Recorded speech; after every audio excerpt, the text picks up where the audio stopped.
So thank you all for attending our panel today.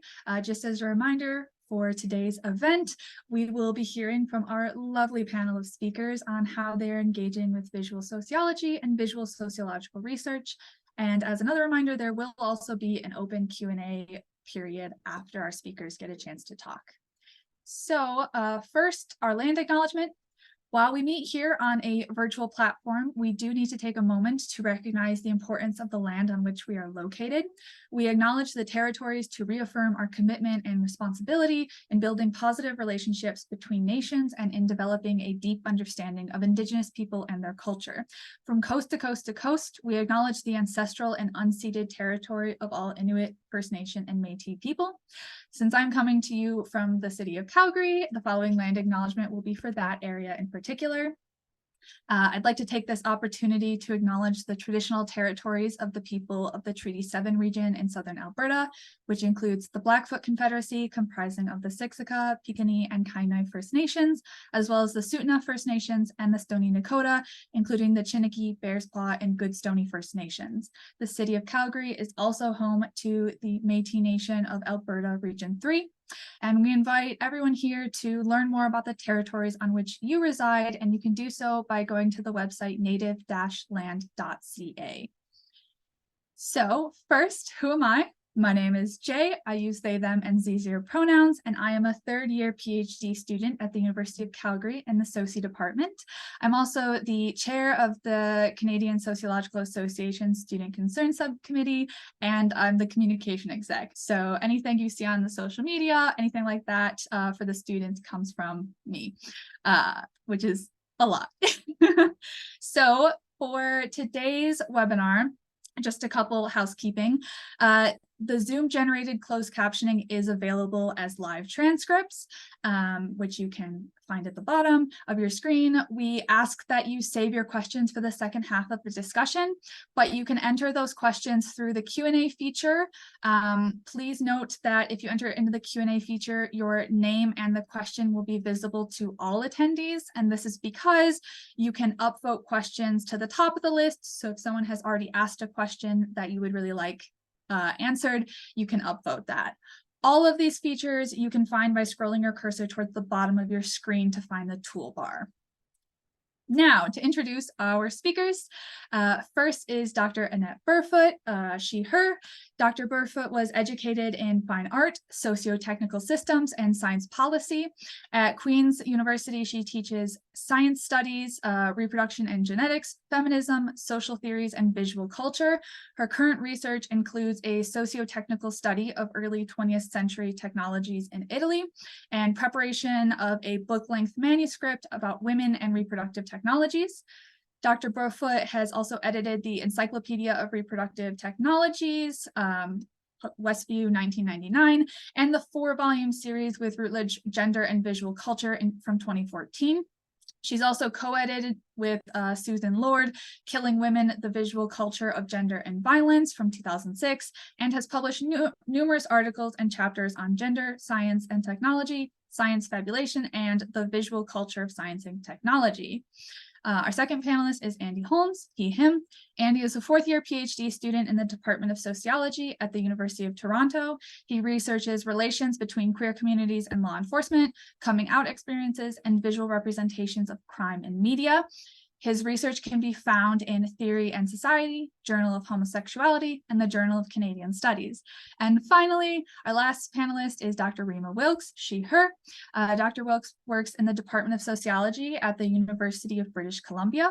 Her published work using visual analysis has primarily focused on iconic photographs and has been published in Nations and Nationalism and American Behavioral Scientist. Her teaching practice is also heavily oriented towards the visual. So we'll go right into our opening questions, which these questions are just something any of our panelists can kind of structure their opening remarks around. You don't necessarily have to have an answer for any of these. It's absolutely up to you. So the first question, I will start with Dr. Wilkes, and then we'll go Andy and then Annette. So the first question is, visual sociology can mean a lot of different things to different people. Can you tell us about what this area of research or this methodology means to you, and perhaps what that looks like in your research? Sure. Thank you, and I'm very happy to be here today and hopefully to meet everyone. I also wanted to say that the reason why I'm particularly excited to be on this panel is that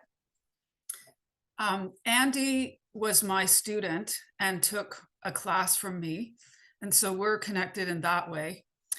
And I also was Annette's student, and I took a class from Annette Burfoot in the 1990s called Women and Reproductive Technology.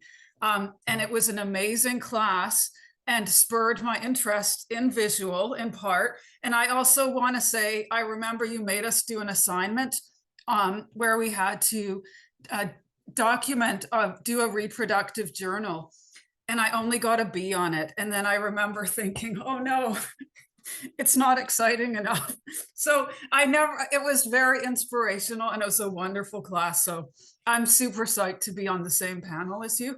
I have some slides that I would love to share with everyone, just to kind of give you an overview of my work and interest in visual sociology. So I will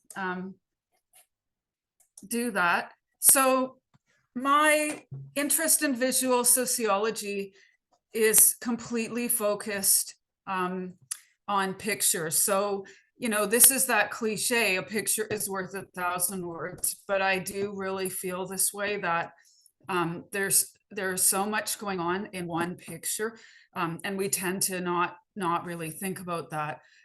So I've done some work. This is an article that I published, co-authored with a former undergraduate student.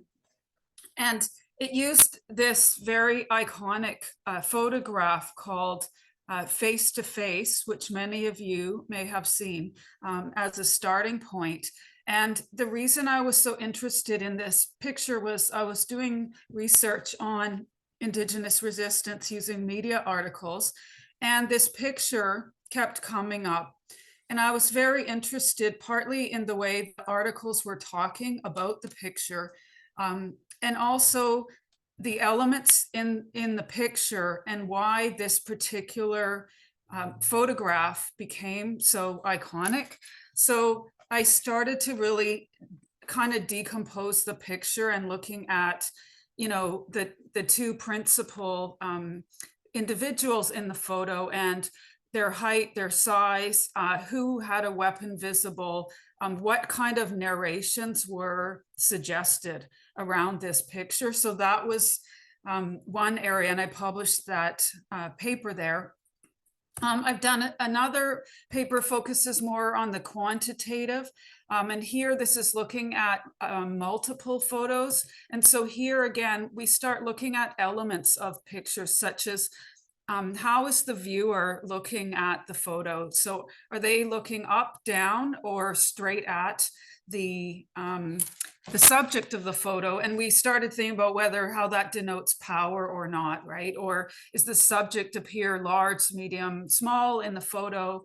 Does their face appear emotional? Like, so different elements. That was a more quantitative paper.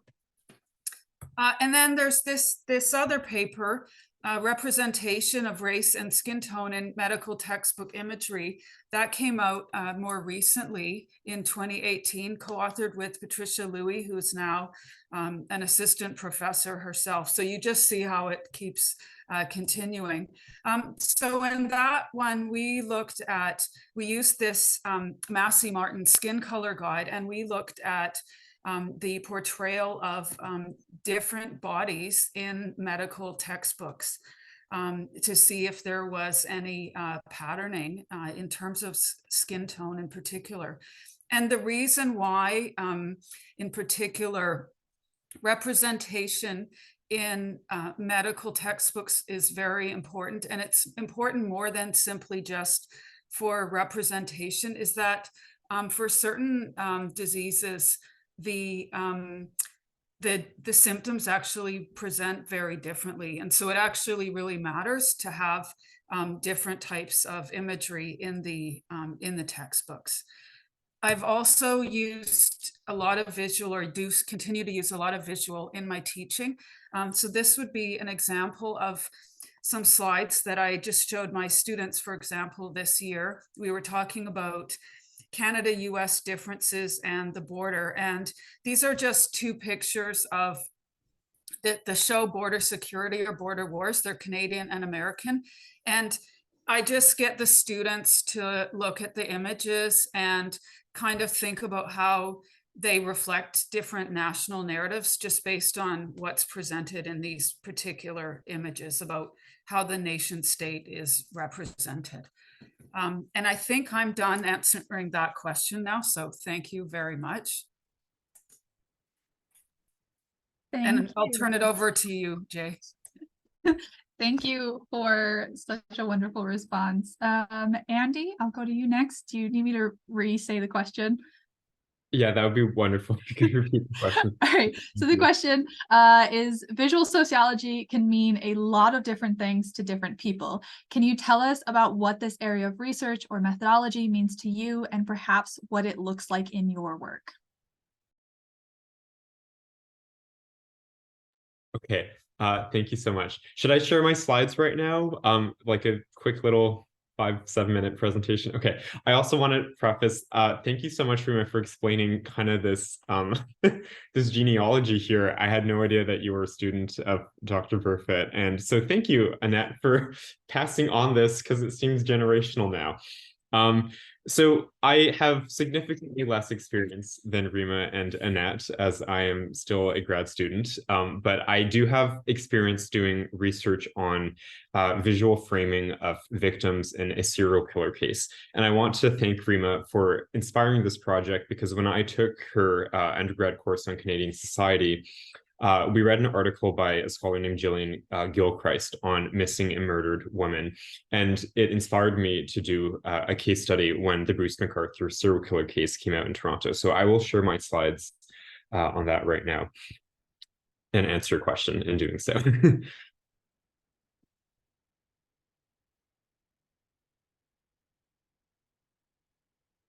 So my interest in visual sociology is around the area of humanizing people. How do we make sense of groups who are dehumanized, who face social marginalization and ostracism and violence? I decided to do research on the Bruce McArthur serial killer case. This was the largest homicide investigation in Toronto, where 8 men were killed between 2010 and 2018.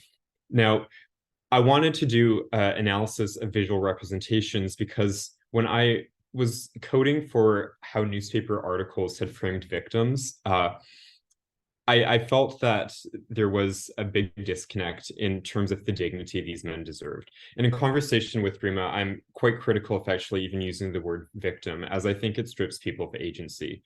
So I'm ultimately interested in how do photos construct perhaps agency and humanize people in a society that dehumanizes them. I'll just go through this really quickly. So my point is, people who were in the McArthur case, their pictures were so undesirable that they were used as fictional criminals in a movie produced, or sorry, a television show, I believe produced by Amazon. And it got a lot of good backlash because of it. So I wrote a paper called "When Victims Look Like Criminals: Rehumanizing Victim Representation in Serial Killer Cases," and I was ultimately concerned with a discrepancy that I observed. Essentially, people were sorry, I'll go through this quickly. People were not often mentioned. Their names were often not mentioned, and when they were being framed, essentially they were not really being dignified by family or friends. And in a nutshell, if you were to read the most popular newspaper articles covering this case, you would be left only reading the text of these articles, knowing very little about the lives of who these men were. And hence, the role of visuals come into play. In the absence of humanizing someone through the text of newspaper articles, I imagine that people would be left only with photos.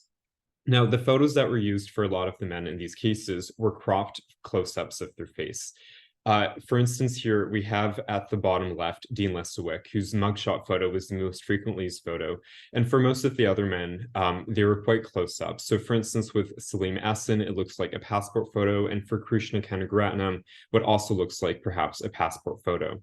So what I was really interested in answering was this question of, how do we humanize people when photos are not quite palatable, and the descriptions of who these men were in the text were not really giving much information about their lives. So I'll just skip through these really quickly, but I wanted to point here the comparisons. So on the left, we have a picture of Dean Lesuwick when he was much younger.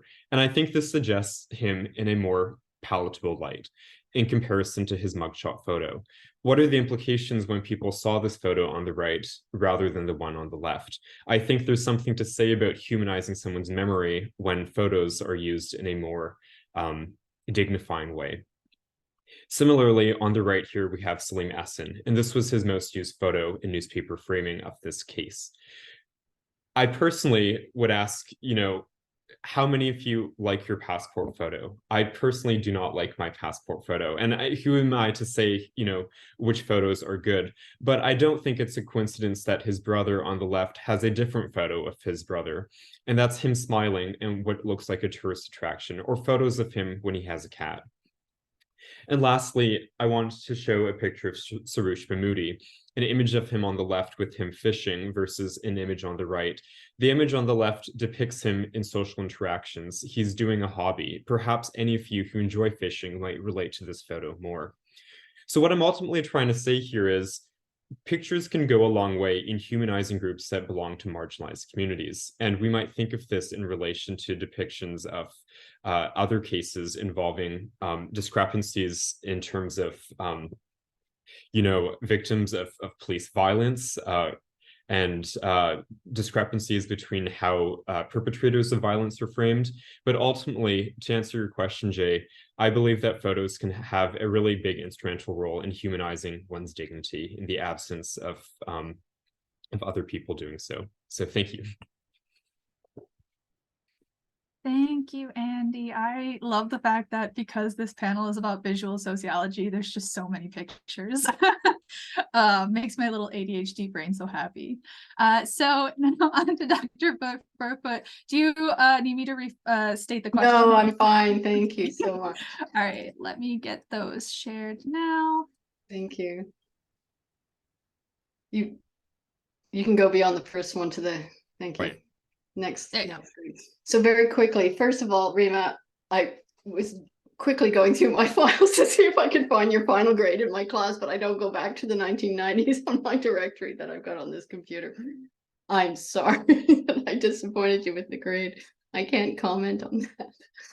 Andy, it's very nice to meet you, and I appreciate your research. I have long been working with visual sociology before there was even a term called visual sociology. I'm trained as a fine artist. My first degree was in fine arts, where I did printmaking and sculpture. So I see the world visually, and but I also, from an intellectual point of view, see it sociologically. So I just tried it and I just put things together. And just to add an interesting twist, I did my PhD in science policy, so I go all over the map. It makes perfect sense to me. So what is visual sociology to me? It's what I've always done in my career, which I'm now in semi-retirement, so I'm at the end of my career. And by the way, Andy, in the book Killing Women, there's a piece about NHIs, which is about no humans involved, which was a term that the Seattle police used to enumerate the Indigenous women who were killed in the West area of North America, which is an amazing thing in talking about making invisible people. Also, next slide, please. Also, besides looking at visual culture, so this involves imagery. So this is from my master's thesis, which is so long ago that this was printed on a daisy wheel, which nobody knows. Very few know about this in this venue. And I had to cut and paste those images that you see, those illustrations that you see onto pages and then photocopy. Anyway, that's how things were done visually. And this helps make the distinction between what I see the two main differences in what is visual sociology as a methodology. One is where the visual object is used, like, so you're looking at images or moving images, still images, artistic images, whatever, they're the subject of your research. The other is, how do you illustrate sociological data? How do you use imagery to take data and bring it into the world that way? So I started with the former. So in this imagery, I am using imagery to illustrate theories of self-organization. Next slide, please. So I have also looked, I then moved into the visual object. So what you see behind the title here is the Skinned Man, which is a wax anatomical figure in La Specola in Florence, Italy. And I have written extensively on this. Then I also started looking at popular culture, aliens. I was just so tempting to someone who works in reproductive science and visual culture, and sort of took all that apart. Next, if you hit next slide, something else will happen. And so this would be I've also looked at the visual culture of reproductive marketing, new reproductive technology marketing, and this is an example of that. You can see how rich the material is there. Next slide, please. And then finally, so what I'm working on now is I'm about to teach a graduate seminar on data illustration. So how do you illustrate your data, whether it is visual or not? So we actually saw an example in Andy's where his data is based on visual, as well as Rima's as well. You know, how the data is visual, but you could also contemplate representing those numbers visually. So for example, word trees in Vivo, I don't know if people are familiar, it's a software program that can take interview data, for example, and create these visuals called word trees. I just did this working with a group in anesthesia at Queen's. They did a study of women's experience of childbirth with various conditions, cesarean, not cesarean, and their feeling. What did they feel during that procedure? And we used word trees. So me and a graduate student were working on the methodological component of this study. I do know something about anesthesia and reproduction, but that was not why I was there. I was there for the methodology. And we actually used the word trees to help communicate to the doctors who were involved in the study, to show them how they could get images from their interview data. So they had all these words, and we were like, well, you know, the words form patterns, and you know, here are the patterns. So it was actually an effective device. That's it for me for that question. Thank you. Thank you so much. All right, so on to our second question for everyone. In your experience, what drew you to sociology, or what do you think are the strengths of this field? And we kind of touched on that a little bit. So kind of continuing that, what are some challenges that you have encountered in using visual sociological methodologies? Dr. Wilkes, we'll start with you again. Sure. So I think what drew me was, I just find the moment there's a picture, I think it's what you said, something happens and I become excited, and I don't know why, but it's exactly that. And I don't know if it's something like completely changes from when you add a picture, and I don't know, you know, I'm sure there's something going on there, right? So that's the interest. I think for me, the challenge is kind of interesting because most of my work is quantitative, but I found that you cannot, most of the stuff that's interesting, when you go to quantify it, I feel sometimes that it doesn't feel right. So I lean more towards the kind of qualitative in a lot of the visual analysis. I think it's more meaningful in a way, because when you start counting, I'm not sure that's how we take it in as in pieces. So I think to me, that's the main challenge. Thank you. What an interesting like approach and area of struggle with it. Andy, as a reminder of the question, in your experience, what drew you to visual sociology, or what do you think are the strengths to this field, and or what are some challenges that you've encountered with it? I love this question. Okay, so to the first question, what drew me to visual sociology? I think it stems from a very nerdy symbolic interactionist approach of wanting to, I keep using the word humanize, but I'm so interested in how groups that are, I mean, this is so broad, but like how do groups who are socially marginalized essentially gain social acceptance and become less dehumanized? And I have to read your book, Annette, Killing Women. I am really interested in that, and how you represented them. I think, you know, so specifically with my case on the MacArthur, you know, the MacArthur serial killer case, I was thinking that it would perpetuate a cycle of not caring about people if the photos used to represent them were not good. So I wanted to look at, you know, how are people assessing groups who belong to the fringes of society in multiple ways? And I think photos can do justice, and can offer counter narratives potentially. And to answer your second question, what are some challenges that you've encountered in using visual sociological methodology? So I don't nearly have the same experience as Rima or Annette, but what I do anticipate encountering in the future, because I am interested in actually doing further research on the framing of crimes, the framing of victims in crimes. And I don't know, Rima and Annette, if you have an answer to this, but I'm curious if there is a standard or if it is possible to have kind of a way to categorize photos as positive, neutral, or negative. That is one of the biggest difficulties I had when I was looking at photos of these men in the MacArthur case. Questions I've gotten and really good, you know, criticism is it is such a subjective thing to say that photo elicits a positive representation of who that person is, because who is to say what is positive, neutral, or negative? So that is a current challenge that I'm encountering, is kind of coming up with a standard or a framework in which to do so. But I think that's a very, very specific question I have. So my response, may I go ahead, Jay? Yes. Yes. My response to that question, Andy, is when I was preparing for this panel, I thought there are as many methodological inroads to this as there are sociological theories, and it really depends on your theoretical perspective. So if you're coming from a queer point of view, you know, that would determine your terms of reference or your scale, or whatever you want to call in terms of measuring the impact of the image. You know, there are some people who would look at images of queer bodies as problematic and, you know, keep them away. Look what's happening in the US in terms of the management of text and images, according to marginalized bodies. So, as well as the marginalization of bodies themselves. So yeah, it really depends on your perspective. And when we get to the third question, I'm going to say that perspective is everything.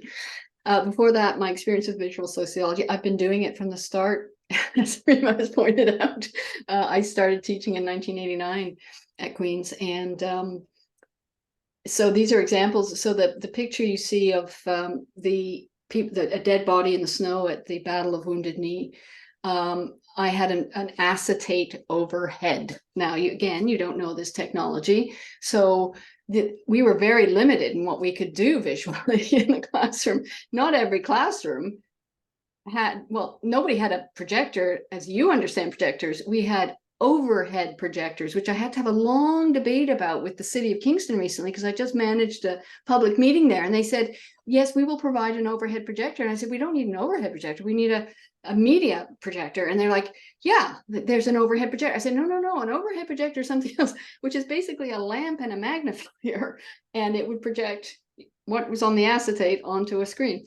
So that is how I taught. I had tons of acetate, pieces of acetate with images on it. But then we moved to VHS tape, which actually is a technology that allowed far more freedom of movement than the current streaming environment, because you owned the VHS, and you could, if like me, you had several VHS machines, you could cut and paste clips from the original tape. I spent 9 hours cutting and clipping from the whole Lord of the Rings series to teach Gemeinschaft and Gesellschaft in introductory sociology. So the difference between the Hobbit world and the evil orc world, as you know, industrialization versus bucolic countryside. There were a whole bunch of components that were in there, and it was very convincing, I thought. And I have not heard from any former student about how effective that was, but I thought it was great. So I've been doing it for a long time. Next slide, please.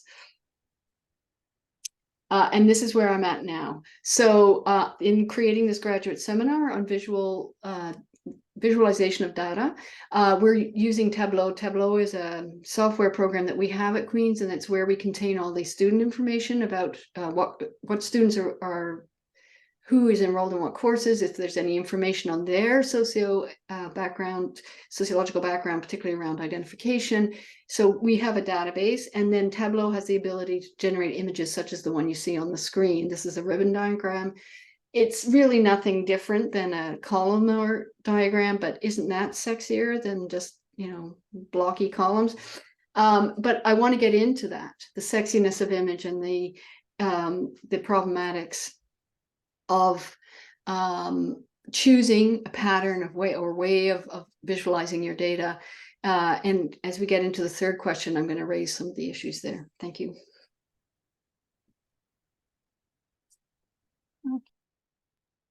All right, awesome. I just love the sentence, like the sexiness of images. It just makes me giggle. Okay, so our third and last opening question is, currently there is a lot of ethical discussions around visual sociological methods, whether it is gathering data from social media or producing visual works. What are some key aspects regarding ethical considerations that you engage with when using visual sociological methodologies, either in your work or, you know, when you're teaching about it or when you're talking to other people about it? Dr. Wilkes, I know you said you didn't have much to say on this, but I'm still going to start with you.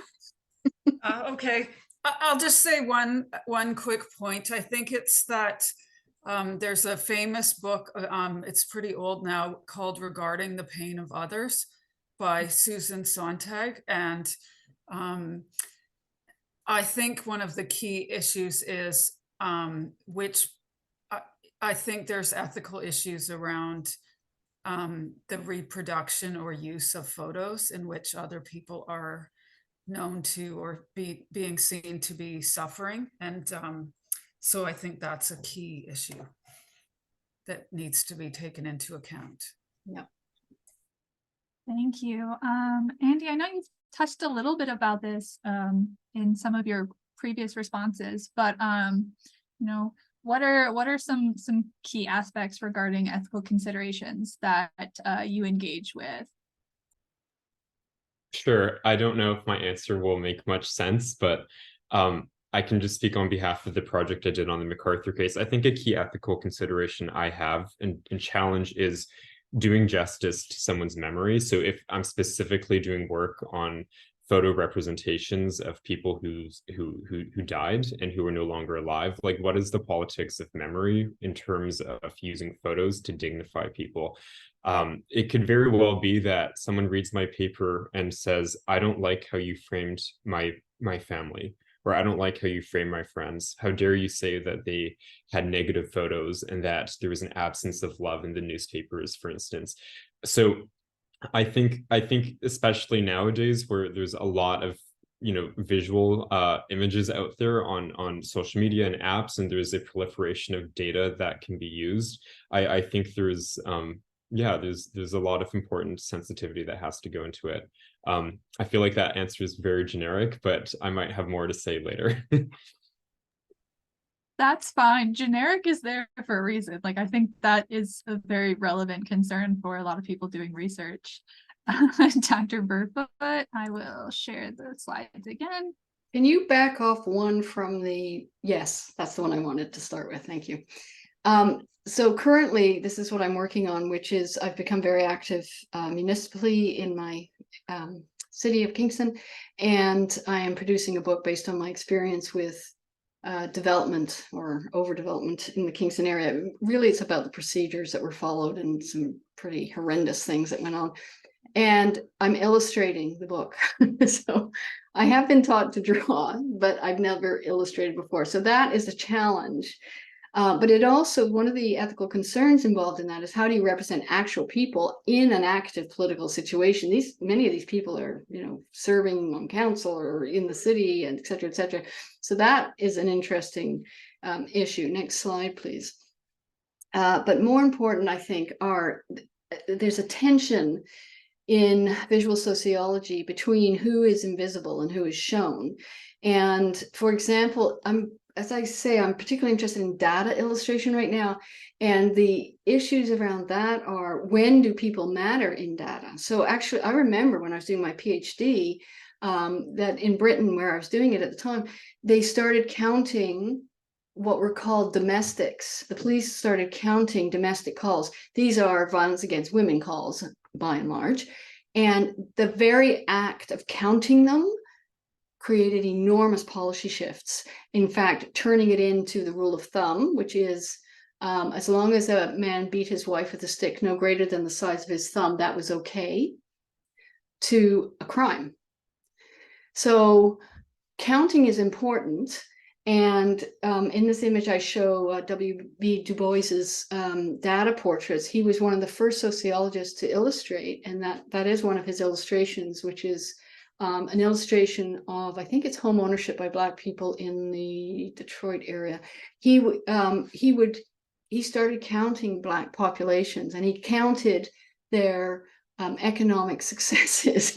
So rather than the typical presentation of a given population that is particularly marginalized in particular ways, he countered that by counting, and he illustrated it, which also gave a certain kind of access. Many of us have said here in the panel, the majority of us, we are attracted to visuality. We're not alone. I would argue in this day and age, by and large, the whole population is attracted to visuality, and hence the success of social media and the iPhones, handheld phone devices. There are dark sides to this as well, as being pinpointed or being counted in certain ways, and the other image points to that, which is it problematic to identify certain visual components, in this case, face recognition? And what we're finding with AI systems is that people of color and certain facial formations are either misread, clumped together, so assumed to be somebody else, so that you get misidentified. There are a whole host of issues about that. And then the final slide, please. So I just want to end with a book that I find particularly useful, which is called Visual Methodologies. It is an introductory book, so it's fairly basic, but if anybody, I saw several questions about what is this thing, visual methodology, this is a good place to start if you'd like. And Gillian Rose, who I've long admired, has 3 criteria for a critical visual methodology, and I do believe that it has to be critical. You have to be aware of what you're doing, where you're doing it, and with what. So take images seriously. Forever, people thought images were entertainment and therefore were not data, were not significant. Include the social conditions and political effects of visual objects. Slow that down a bit. The social conditions, so how this image was generated, and the political effect of it. So this is responding a bit to what Andy raised. What would the political effect be of showing pictures of dead people in certain ways? I can think of some really horrendous ones. And then something else is to consider your own way of looking. So again, what is your perspective? I say theoretical perspective, but it could be any type of perspective. So where are you coming from on this? And why are you concerned about images, and how do you meet them? How do you deal with them? But there's a lot of ethical issues involved. Thank you. Thank you so much. I think that was a very well thought out response. Like you kept saying things, I was like, yeah, that's a good point. So now we will go into our open Q&A period. Let's see, we've gotten a couple questions submitted so far. So the first one is, as part of my PhD research, which is qualitative research primarily relying on interviews and document analysis, I have made some photographs. Are those photographs data or illustrations only to be used in the dissemination of data? And if data, how do I write about a photograph that I am a maker of? I will leave it open. Anyone have a response for that? I would go to context again. It depends on what you're studying and what you're doing with the material. Of course, a photograph can be data.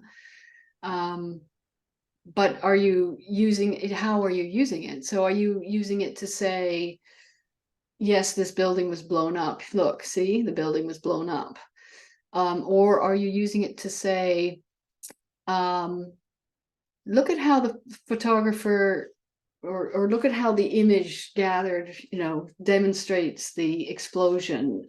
I did this with the towers coming down in New York City. Somebody said, quick, tape the news reports as it was happening. And I taped one from Canadian newsfeed and one from an American newsfeed.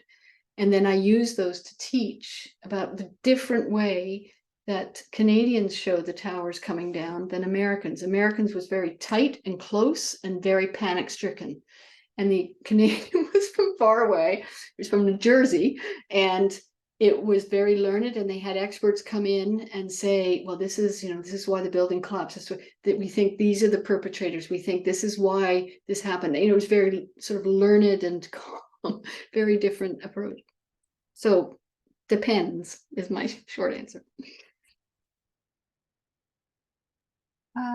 Andy or Dr. Wilkes, do either of you have a response to this question? It's okay to say no.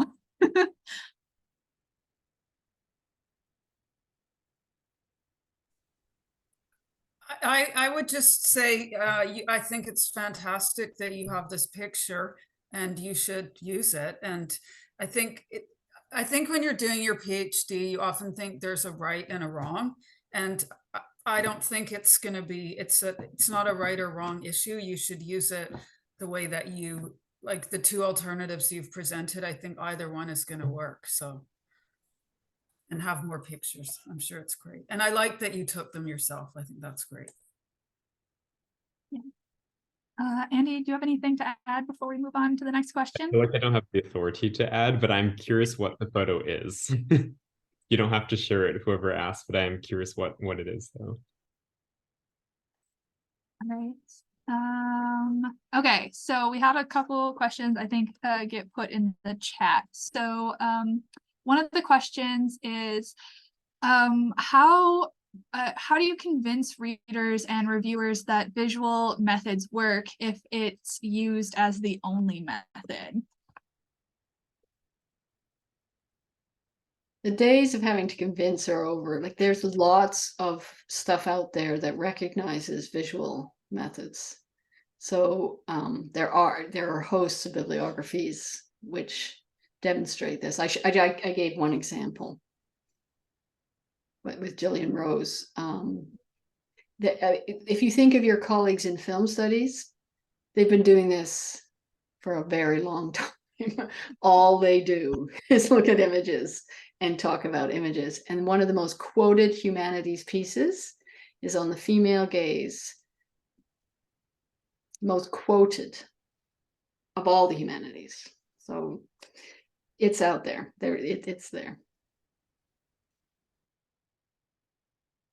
Andy or Dr. Wilkes, anything to add to that? Or all right. So we've had now 2 people ask about, so what about copyright infringement of pictures used? Are there sample guides to follow? And another person asked, can you say something about copyright issues related to the images you're using? I can say that for the images that I've used, I think one thing to note is that the copyright rules in Canada and the US are very different. So depending on where you want, say you want to publish your work, you may or may not have to get certain types of permission, and it tends to be journal specific, and it depends if you're using it for academic or teaching purposes. So it's still fairly complicated, I think. So I was able to use some of those images. I think I did get some permissions, and then other cases, it was because it was for academic purposes. It was okay. I think that's really interesting. I know that Rima, you had talked to me about that.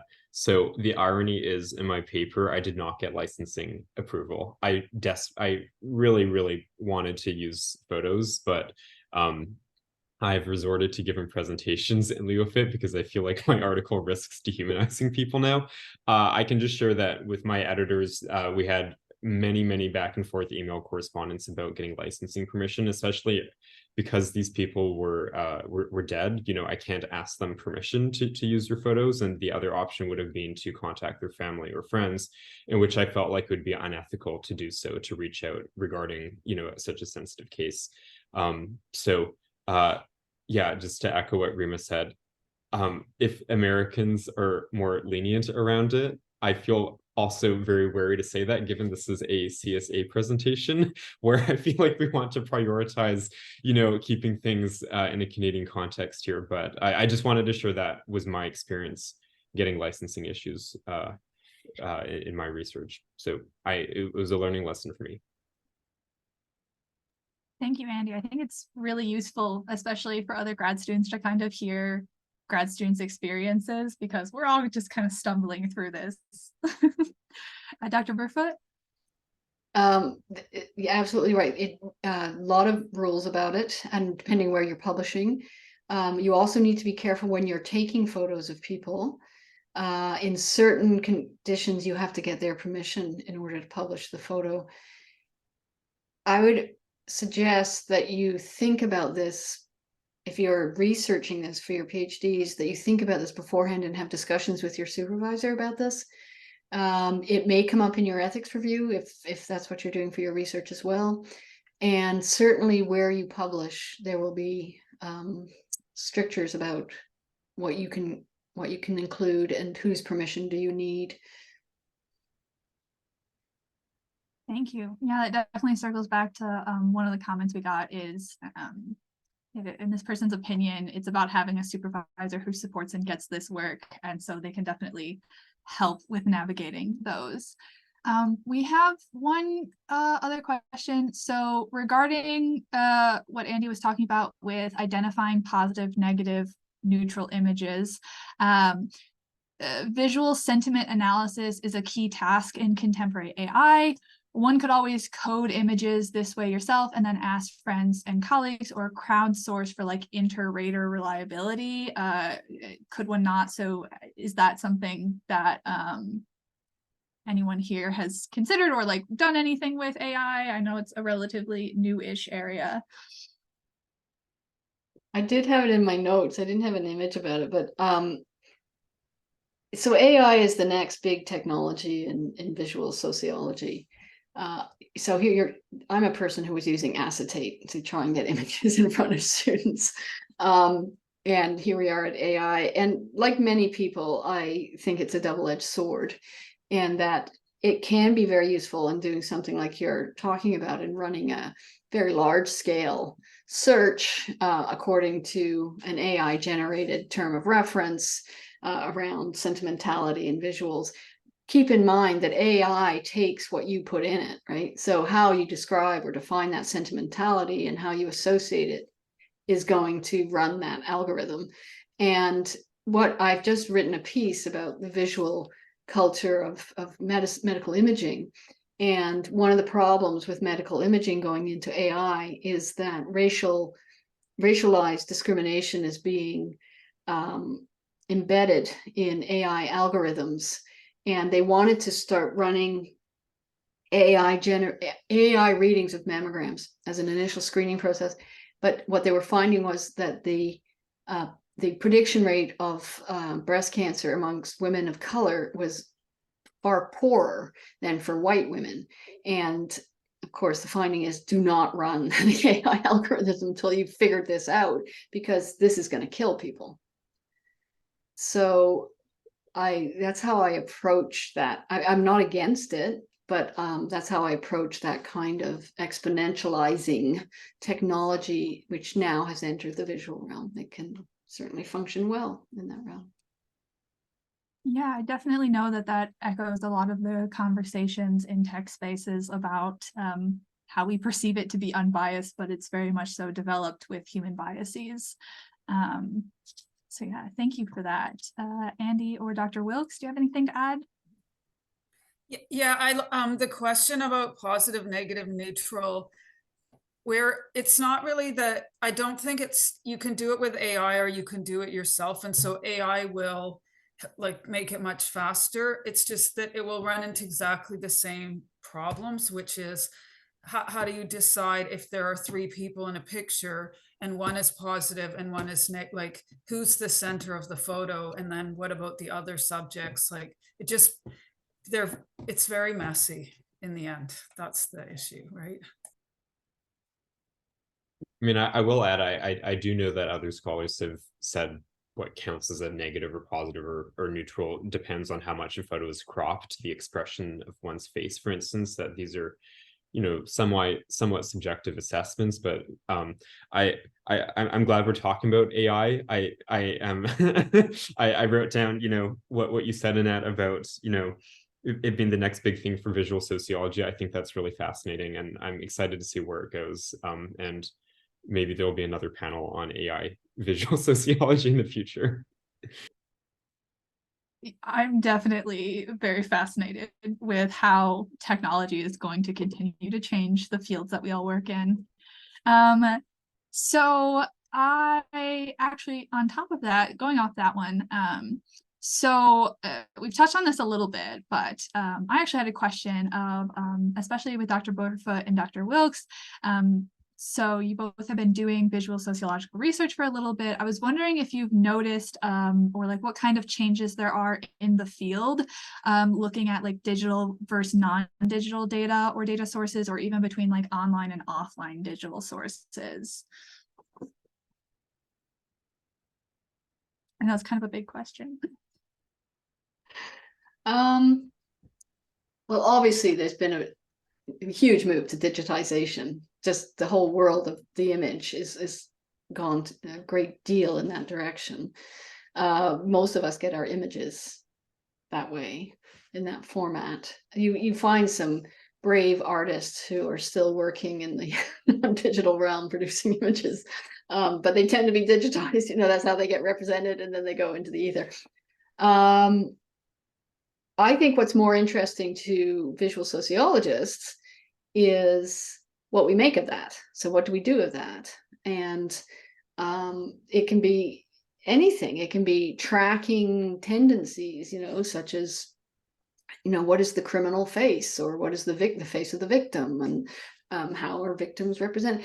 It can be more theoretical, thinking of, you know, sort of Jungian analyses or Lacanian analyses of the image, and, you know, is there a relationship to fear of the feminine, and, you know, breaking down images, and again using digitization to enhance that effect. So whereas people used to plow through text or plow through images, you know, one person with one image or one text at a time, what technology does, or digitization does, is allow you to move much more quickly through that, and perhaps generate different patterns. Thank you very much. Dr. Wilkes or Andy, do you have anything you'd like to add? That's okay if you don't. So I have one audience member who has a question they would like to ask. Let me just.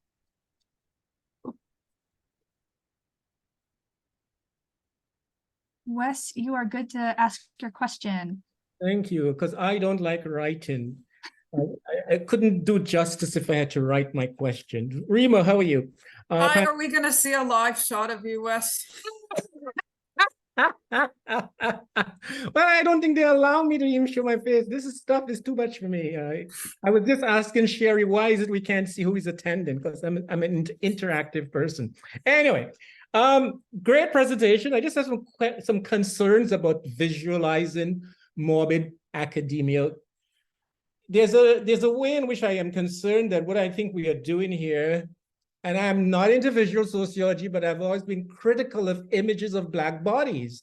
And so for me, the question remains, the visualization of suffering and what does it mean to be human is never going to be fully addressed if we continue to steal people pain and represent them in this notion of academic work that by its very nature is embedded in colonial violence. So how do we deal with questions of racial trauma when you reproduce the body of Black bodies that have been victims? I don't know how you can do that positive when it re-traumatizes me when I see it.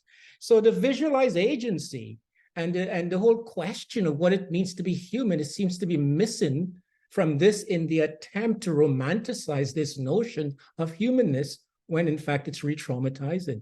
Violence and brutalities in the psyche reaches across borders, and the text is a border. The publication is a border. And so how we read those things, those forms of what I would call morbid enslavement of the Black body, because colonialism and it hasn't left us in any way. So I'm trying to make sense of how representing George Floyd could be positive in all these killings, all these shootings, all these victims, when the Black body is so disposable. That's kind of a comment for you to respond to more so than a question.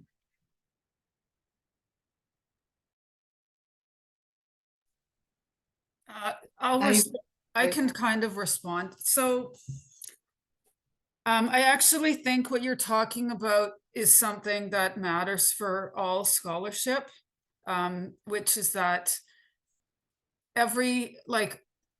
just in calling something a case is to dehumanize in a certain way. So I remember reading some work on, it was quantitative, on lynching, for example, and I felt that in quantifying it in a certain type of model, it was perpetuating dehumanization, because that every person, a person just becomes a data point, but that every person was a person and that happened to, and just as Andy is focusing on every individual. So I think this is a huge issue in all of sociology that you're speaking about.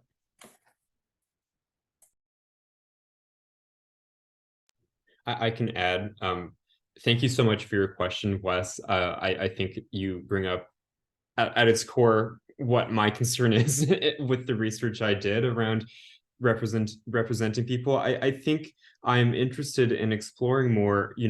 I love your question, is it possible to have a humanizing representation of George Floyd?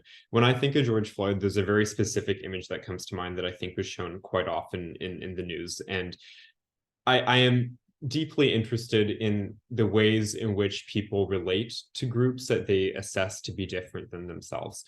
And I wonder if showing things of commonality, for instance, when I show that picture of Sarush Mahmoudi fishing, I don't think it's insignificant. I think these micro things actually connect at our heartstrings. And I wonder with George Floyd, for instance, when framing, the death of Black bodies, I think we care more when we start to recognize they matter to other people. And what might that look like? Humanizing them in relation to friends or family who show concern or upsetness or sadness or sorrow. This is a little anecdote. This is so random. So I do a lot of research in queer communities, LGBT stuff.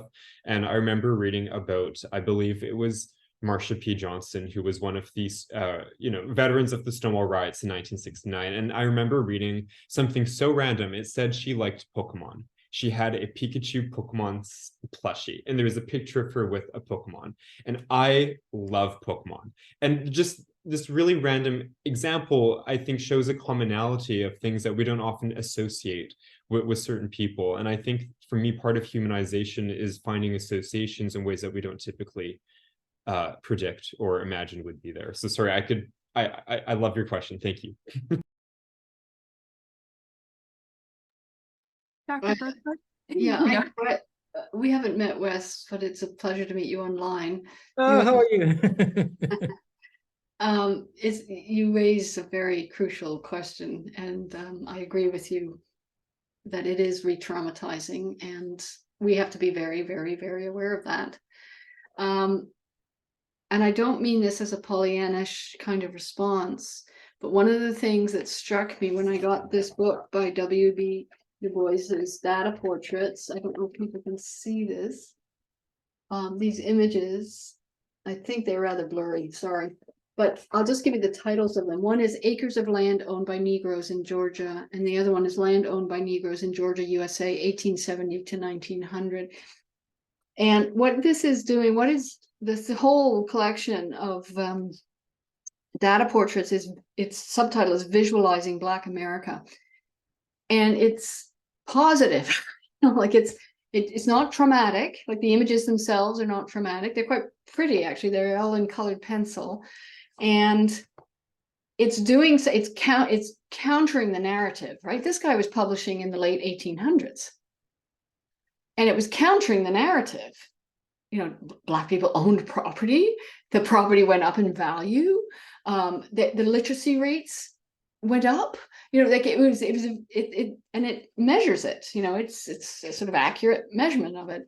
And so, in addition to the hypersensitivity that's required around very traumatic images that are racialized and resonate with structured racism, I think we need more positive images. And I don't mean, you know, smiling Black baby faces. I mean, so things that mean something, you know, as well. I mean, smiling Black baby faces is great too. I have many in my house. And it's this kind of work, which you know, it's over 100 years old, and I'm looking at it, and you know, how many people are even aware of that there was significant numbers of people, Black people in Georgia who owned property, and that value went up by this amount over 20 years. Thank you so much. One of the issues, as you invoke Du Bois, which brings back the question of racial trauma, is the question of double consciousness. Because if we're going to use Du Bois, we have to invoke double consciousness, which in itself which brings back us to that question of double consciousness and violence. And so I think as we try to move the work along in whatever way, and I have issues with the word humanizing, because I think we haven't really yet understood what it means to be human, much less talk about humanizing. And so when we used Du Bois' work around double consciousness, and we understand how that allows us to be always seeing ourselves in relationship to the other, that dehumanization, I'm not sure, can be done in a way that morbid academia represents us as Black and as queer. This is a very great discussion that I feel like needs to be its own separate whole thing. But unfortunately, if anyone of our speakers have anything else to say, you can, but we're a little over time, so we have to kind of start to wrap it up. I think. So do any of our speakers have any last things they would like to say? Thank you for doing this. Thank you so much. Yeah, excellent. All right, well, on the screen, we've got the social media accounts for the CSA and the CSA students. The CSA students are also on Twitter and Instagram. It's the same username. And I would just like to thank everyone who came to this event and our wonderful panel speakers. This was very interesting conversations going on throughout this.